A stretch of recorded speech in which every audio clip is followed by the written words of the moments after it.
Hi guys, magandang umaga. Yan nga, panibagong umaga na naman boys. Yan nga, umaga na naman. Tara na naman sa trabaho. Siya nga pala, Saturday ngayon dito. Yan, dyan na ako sa trabaho. Pakapi-kapi lang bago mag-start ang trabay. 6:59 na, pa 7 na. Kasi yan ang start ng aking trabaho. As you can see guys, papasok na ako dun sa loob ng warehouse namin.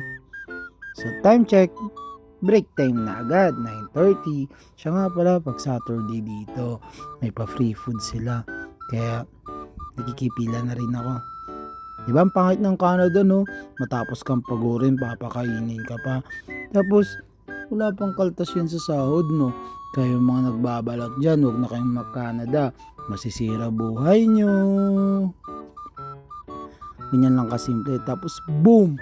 Alas 4 na agad.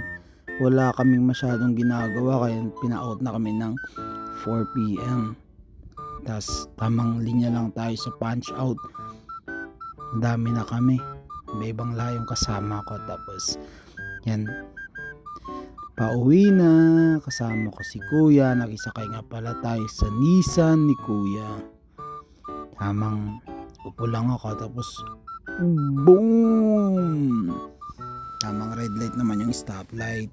Bad trip. Tapos that's it. Yun lang ginagawa ko. Trabaho. Pag-uwi. Pahinga konti. Dota. Pa-cute. That's it. Sana naman na-share ko yung konting ginagawa ko dito sa Canada. So